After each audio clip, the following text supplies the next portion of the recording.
start with, can you all rub your hands like this? Now hands apart.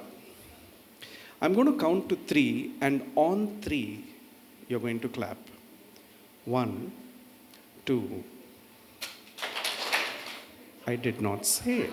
It is extremely essential, and the reason I ask you to do this exercise is that what your brain is doing is automatically expanding and filling up the 3 on its own, right? You don't even wait for anybody to listen, which is very similar to when you're on WhatsApp, that wonderful favorite thing we all do first thing in the morning, right?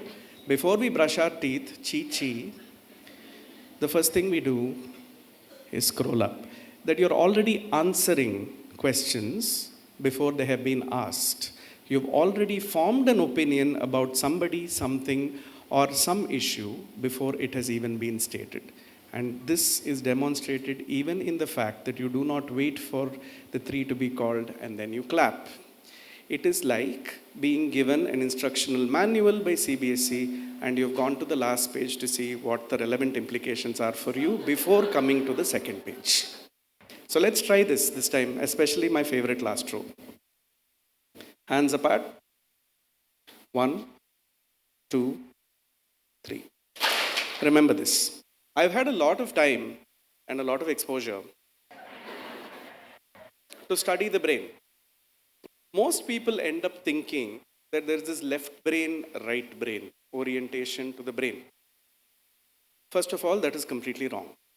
There is no left brain, right brain. Brain doesn't know left and right and all of that. There is front of the brain, which captures a lot of information. To be very simple, right? If I use words like nucleus accumbens or amygdala, it will make me sound like a neurobiologist. But instead, if I talk in normal language, I'm just going to be saying large part of the brain, small part of the brain, right? And as with everything else in life, it's the small parts of the brain that actually control large functions that we do. But one thing that permeates every single part of the brain is musical input. Research says that if I speak this sentence, there's a certain amount of your brain which is being activated. Okay? Let us assume that to be X.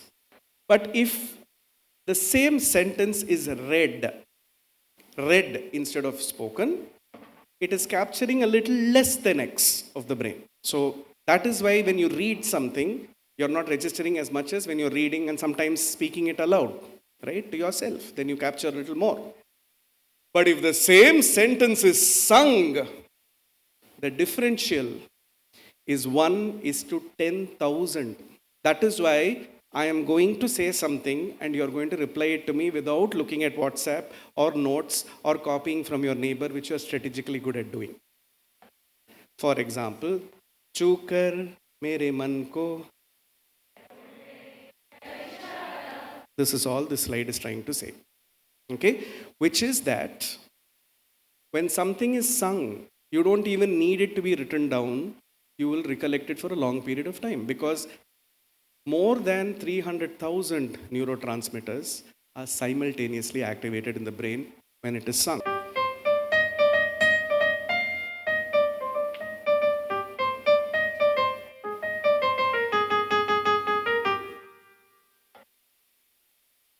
What is the word you're associating with this particular set of notes? Can you be louder? Much louder? Very loud? The point that I am making is that the brain is not strategically lazy. The brain is always strategically hardworking by itself. It's always working. That is why you have dreams when you're sleeping. When you wake up, you have WhatsApp and that creates other daylight dreams. Then after that, you go on to Instagram and that creates nightmares. And it keeps going. Your brain is doing complex computational calculations all the time. And when music is added to it, it has 4 basic functions. The first function is that it activates the maximum part. It's like a gym for the brain. In fact, it's not even a gym for the brain, it's like a spa for the brain. Because it's activating all the muscles of the brain simultaneously. The sensory cortex is the most important part. That's what is telling you about your senses. Your hippocampus is what is storing memory. Your amygdala is concerned with decision making. Every part of the brain is functioning. That is why when I'm playing a line without announcing a song and I played a random group of discrete notes, you are still able to guess what's going to come next. Just like you did 1, 2, 3 and you clapped. Because your brain has gone into that part, taken it out of the hippocampus, your cerebellum has absolutely decoded this and you're able to respond. Why are we not using this more in education? Usually, music class is a separate class. There can be days when you do only science. There can be days when you're only playing. There can be days when you sit only with music. And all of it actually has an incremental effect on how you learn than actually putting it into periods. If you do this, then 7th period substitution के लिए आज CBSE meet के साथ ये क्या करेंगे का सवाल ही नहीं उठता. Things will automatically change. This is what's happening to your brain. I'll give you one more example. Let's take this.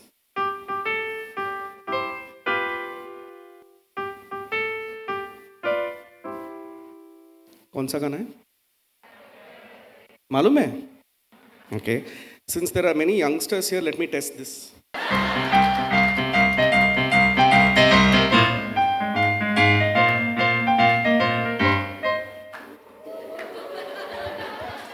क्या बात है यार.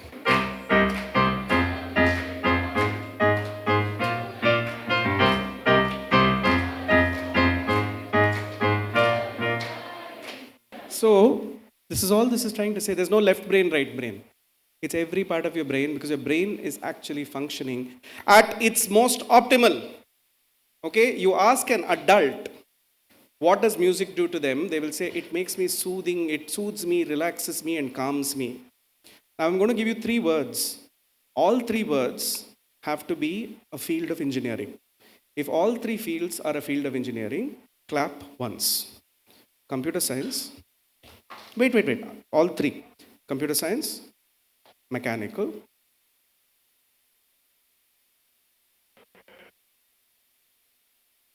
philosophical. I know some people are having an opinion about this, but civil. And therefore, I just taught a concept in engineering. You can use these kinds of exercises for anything. By the way, this is musical intelligence. We think that musical intelligence is only singing. Akasha Ganga. That's not the only way you learn music. By the way, that way you never learn music. Right? Some of the earliest studies in auditory perception and the way the ear develops, right? At the age of 5 and 6, the brain has not yet started processing differences in what is called transience in music. Transience is what we call gamaka in classical Indian music, which is the doing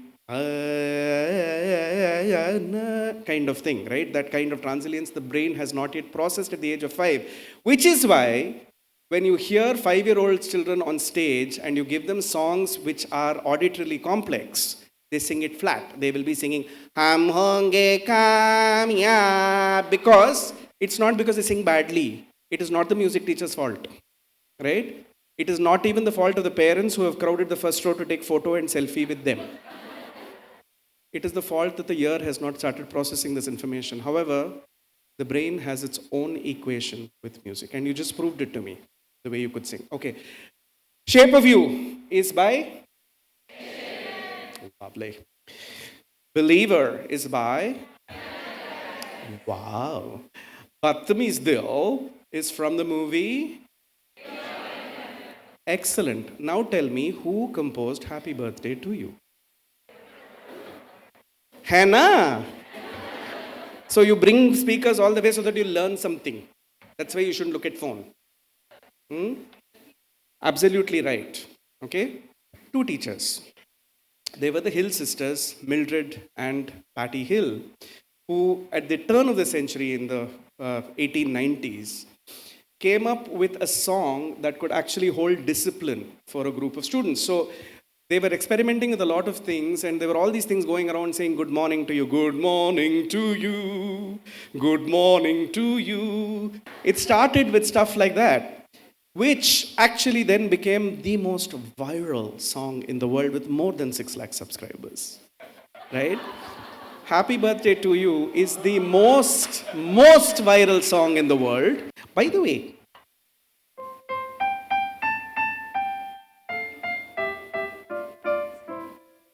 पता है सबको? You all know? If you don't know, shame on you. Okay, so little Mozart was 12 years old, and he was put into a room and he was blindfolded, and he came up with Twinkle Twinkle Little Star. Now, it's not so great to say, oh, he composed a nursery rhyme. What's interesting, if you look at music as data, you will find the Twinkle Twinkle Little Star is something that can pretty much be a composite or can be combined and played with anything in the world. Okay? A little child of 12 has come up with a precise combination of notes and frequencies that can be combined and played with any song in the world. What does that mean? Let's take an example.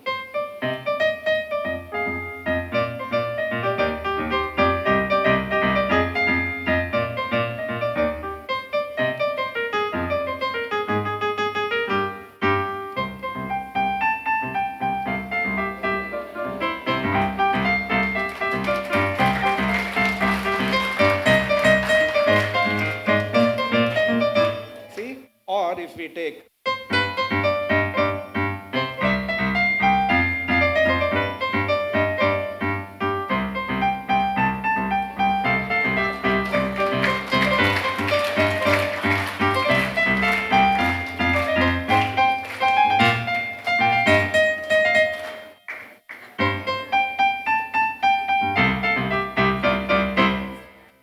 right? It can be combined and played with anything in this world. So artistic creativity is not just about creating works of art. Artistic creativity is to be able to take patterns and be able to match them with other patterns regardless of the field you're in. You could use artistic creativity to be a better engineer. You could use artistic creativity to be a better architect. You could use artistic creativity to be a better biologist. You could definitely use artistic creativity to be a better marketer. Okay? It is that part of your brain which is looking at patterns and creating other patterns around them, just like what I did. The second is collaborative. Nothing in the world, whether it's a family unit or a professional unit or different groups of professional units, can be achieved without collaborating with one another. Collaborating doesn't mean you necessarily have to like who you work with. Collaboration just means that you need to figure out optimally how to work in such a way that your skill sets and somebody else's skill sets become complementary. Nobody actually teaches us this, right? Because we've been used to doing this. So if we have to learn how to collaborate, right, the brain has to necessarily expand. Music again helps in that context. How does music help in that context? Just sit and make a song together. You will figure out what your comfort is, what the other person's comfort is not, right? It's very simple. Similarly, the third part, which is that part of the brain that's dealing with decision making on a day-to-day basis. How do you navigate? Your brain, when you're driving, right, is automatically making a series of decisions, series of calculations at microsecond level, especially in India, where you have multiple things which are coming in your way. It's not like you did one algorithm at home and said, I will follow these steps automatically, get from A to B. If you made a set of steps and decided only to follow them and started driving from A, you will die. Because the world doesn't work that way. If you're in Mumbai and you're in the Virar superfast, you have to be strategically timing yourself onto where to get off, right? This is cognitive creativity, how the brain is using creativity to undertake decision making, split second decisions. Again, the activation of music helps you here. The last part is how does it make you entrepreneurial? Mozart, when he composed Twinkle Twinkle Little Star, not only composed this data pattern, but he composed umpteen variations on this data pattern. So that's the basic data. But on that, what is a variation?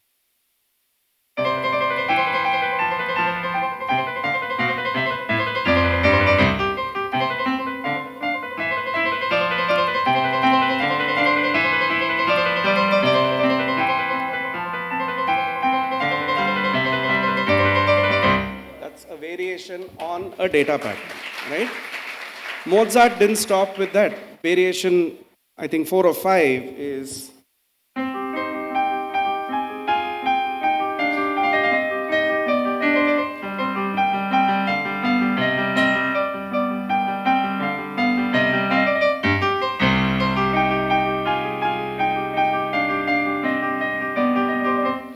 When you think that this is a 12-year-old child who's composed these variations, now you look at design and innovation and the words, and today's buzzwords, creativity, collaboration, 21st century skills, innovativeness, inclusivity, empathy, and all-embracive learning where we are not just teachers but augmenters. Cross-collaborative learning, cross-cultural learning, creative collaborative learning, 21st century skills learning, skills training, skills development, skills enhancement, and looking at the future of how teaching in the classroom, where the teacher becomes the taught and we flip the classroom and learn everything from one another. What has this 12-year-old child taught us? That we do not ever stop learning. We only stop learning when we stop questioning how far we can go. Music enables the maximum part of your brain. And it's a lifelong learning. Music gives you every part of the innovation DNA that you know. The mind starts becoming more and more and more flexible. Last example.